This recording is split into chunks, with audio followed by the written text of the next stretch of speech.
of kind of a more older progressive versus a younger, more moderate candidate. Like you have to be. I would say Kennedy his presentation there. I would not like it. It just crazy to me to say that Kennedy is running a more left wing campaign than Ed Markey. Oh, by sure he is. Look at who he's gotten the endorsements from. Look at who he's gotten the endorsements from. Oh, really? Who's the guy who did Ed Markey get endorsement from Ayanna Presley? Did he get Ayanna Presley or Bernie? No, but he got AOC. He got Courage to Change. He got Sunrise Movement. There's two big movements that are probably going to push him across the line. Oh, tonight. Sunrise Movement. Yeah, less people got some more. I called more people in Sunrise Movement, and there are people because I asked people if they heard anything from Sunrise, and not many people did. So I don't even know how many phone things have they done with Sunrise. No, not you. I'm saying how many phone opportunities did Sunrise offer for people? Because I think all Sunrise did was make TV ads for Ed Markey, which, by the way, a lot of people didn't even like. Chase called for Sunrise Movement. Oh, more results, by the way, came in. And it's actually going more into Kennedy's direction. He keeps on he's just... I see it as, in the New York Times, it's 54 to 45. It was at 50. And this is 53 to 46. Yeah, I'm looking at WBUR. Because WBUR refreshes a little bit quicker than New York Times. The election results. This I really do like because the Decision Desk HQ here. That's a really part of New York Times. But in regards to, look, Ed Markey may have the support of the Sunrise Movement, but the fact of the matter is they haven't really been hardlining in this race. They've been more hardlining in the Alex Morse race, and the fact of the matter is, I think what matters more is if Ayanna Presley. I think they've been pretty big. I think they've really gone all in for Markey though, because he co-authored the Green New Deal. Like, what would you if he was such a Republican? If he hates, he's a Republican. Why would he write the Green New Deal then? Why would he stick his neck out on the line he wants to save his quote unquote Democrat career. That's why. There's better ways to do that than writing a incredibly controversial, incredibly unpopular piece of legislation that all the Democratic leadership hates. Wait, Spencer. Wait. Did you say it's unpopular? I thought that we had a whole episode about how popular it was in Washington with Nancy Pelosi, Green New Dream or whatever. Yeah, well, that's not how you. That's not how you cozy up to the Democratic Party. And Nancy Pelosi, I'm talking about the voter base. I'm not talking about the party. I'm talking about the voter base. I'm not talking about the party. In regards to the voter base, having that, the Green New Deal, career by doing that. The Green New Deal is not going to be. The Green New Deal is not going to be like that's not going to garner you a lot of like big money support though. Like if you sit to Republic, that's incredibly left wing position. If this guy's like he hates he wants like he takes all this money from like the big businesses. Like this is an incredibly ambitious piece of legislation, and that something about that just doesn't add up. And I think Markey or Kennedy, he could have done.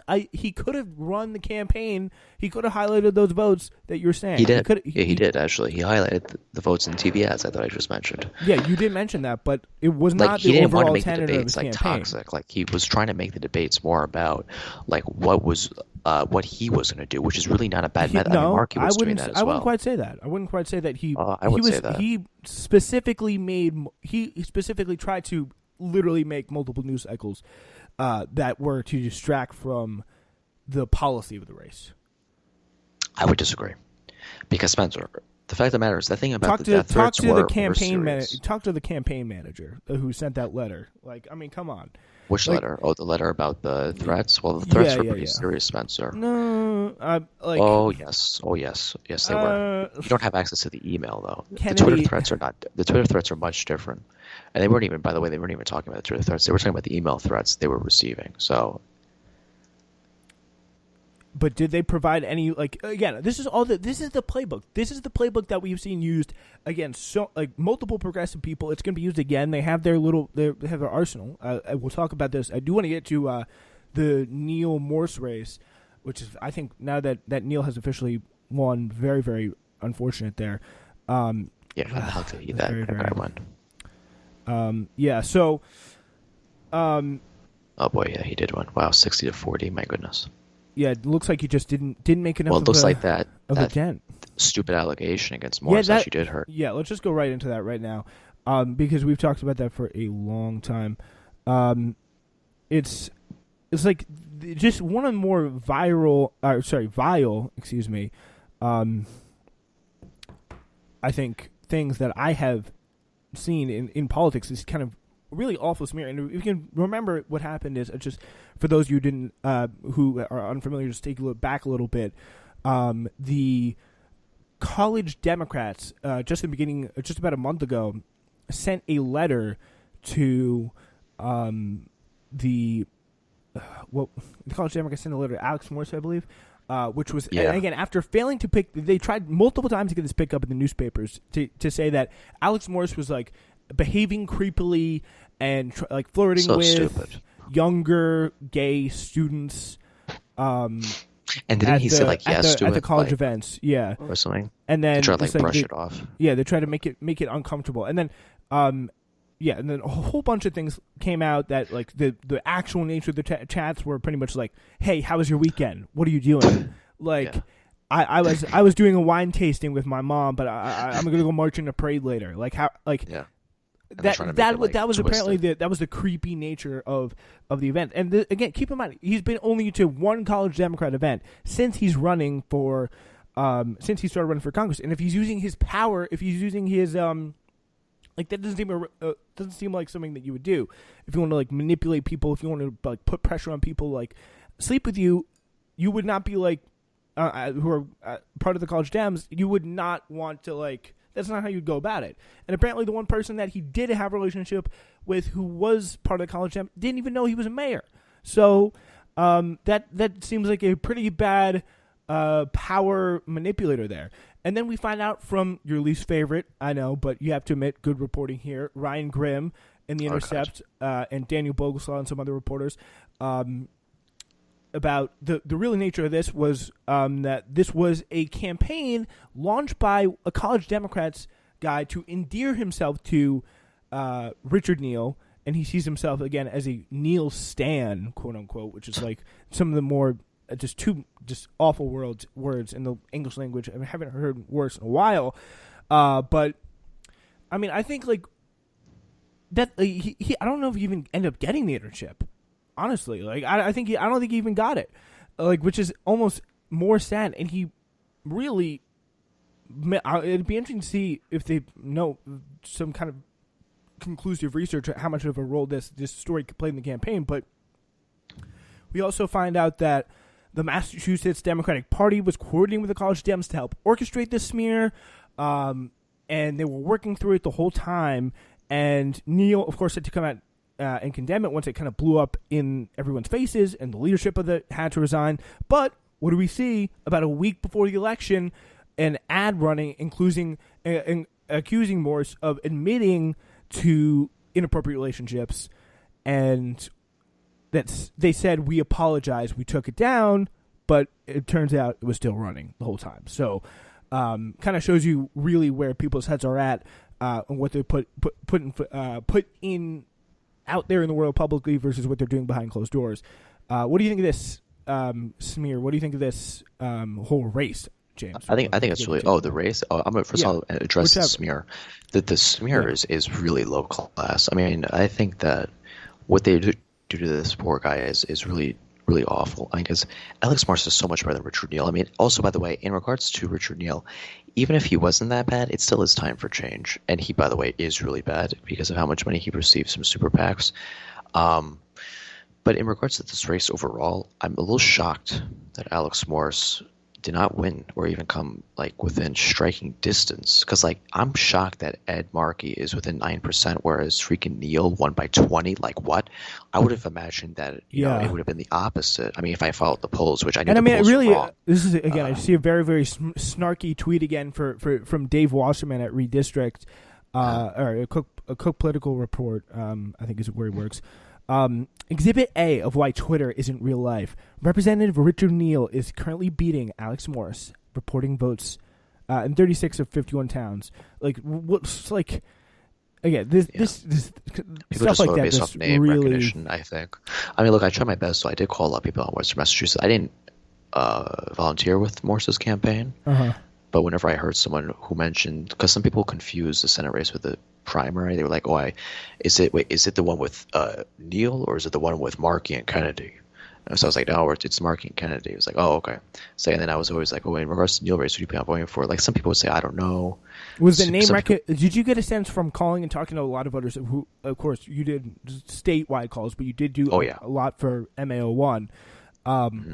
Yeah, a lot of Western, but it's mostly statewide. Yeah, did you hear a lot of did you think name recognition could have been a problem? Like was Morse's name recognition was definitely a problem. Yeah. I think because Richard Neal's been there for a while, a lot of people just think, oh, my life is fine. Yeah. My life is fine. So I mean, a lot of people I think a lot of people in that area, their life is probably less and less fine with the pandemic, with the economic crisis and stuff like that. Definitely. But and it's kind of sad that they don't realize like how good Morse would be for them. I think they just think like, oh, he's just been there for a while. I trust that he understands his problem. I think that's just really mentality. The momentum really came within the last 2 weeks of the campaign. I think really. I know. With Bowman's kind of hot mic moment, Engel's hot mic moment, like that happened. What, a month? 2-3 weeks before. Yeah, 2 or 3 weeks before.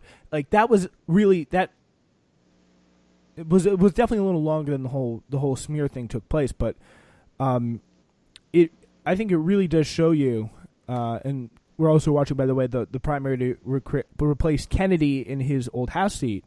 Yeah, Jesse, what's her name? Jesse Mermel, who actually, by the way, Kennedy endorsed, and Ayanna Pressley did as well. Hopefully she wins. She's above the conservative Democrat Auchincloss, I don't know, Jake, whatever, I'll just say Jake. I think it's, he says it's so weird. People kept on saying Auchincloss, but I think it's like Auchincloss is what he says. Oh, but he's a more conservative candidate running? Yeah, I believe so. It might have been him. I remember I was reading an article about one of the candidates here who was like running like he had a really kind of conservative record, like a moderate conservative record. I think it might have been him. I see so many. I'm scrolling through Twitter at the moment here, just trying to figure out what's going on with some of these races, and just see some of the things about I mean, I really don't get like Joe Kennedy's campaign directly citing a header graphic of like a kind of a graphic that was made that said F off, F-U-C-K off, Joe Kennedy, and citing that as something that is just an awful, horrible injustice to Kennedy. Like this, that's just what I don't get. Like he made such an issue out of the online support. He made such an issue about age. He made he sounded like people. He sounded like when I saw him talk. Maybe again, I know you see this differently, but like he does not sound like Pete Buttigieg. I think he's talking. Pete Buttigieg is much more of an idiot than him. Kennedy is much smarter than Buttigieg, and also I respect Kennedy a lot more. And in regards to the campaign threats, I definitely do think that he definitely took the sign and that overreactive. But I think what he was bringing it is that my supporters don't do this. Why can't Markey's supporters follow through? That is what he was trying to get through with that. What do you mean? Because Kennedy's supporters weren't harassing Markey. Have I harassed Markey? I don't. No one's harassing anyone. That's the point we're trying to make here. That's not the case with the emails, snarky Spencer. remarks. I have access to the emails. I can open them up right now and gladly read a couple of them. Please You'll have to do. blurb a couple of the words, or I'll blurb them myself. Yeah, self-censor. Yeah. Oh, someone used the F word. Oh no. No. But on here, I'd rather not, use that. I mean, it's not bad. Like, when we talk behind closed doors, like off of the camera, off the mic, excuse me, not camera. But when we're on the mic, I prefer not saying it. So let me look here. Yeah, you can like hint at what the words. So far awful. There's like 100 here, but I'll give you the one that's really bad. So there's an email here. Just try and give for everybody just like the most accurate reflection of the general tenor of the emails. The general ones that we've got are definitely in regards to the middle of the road. So people understand there's like some worse and there's some better. Not as bad. This is horrible like the middle, emails. This is the middle one. So people would send photos of him and his wife walking in or out of his house. Sometimes photos like this one here I'm looking at is a photo of him inside his house. They somehow zoomed in really big, and he's in his living room, I think. He's in his friend's house, so I'm presuming his living room might be his dining room. I don't know how his house is laid out, but my point is he's in his house in the front. And the message, as I scroll down, says, I hope that Lee Harvey Oswald comes out of his grave and comes back and murders your family and comes into your house at night, chops your children's heads off, and sucks their blood. That seems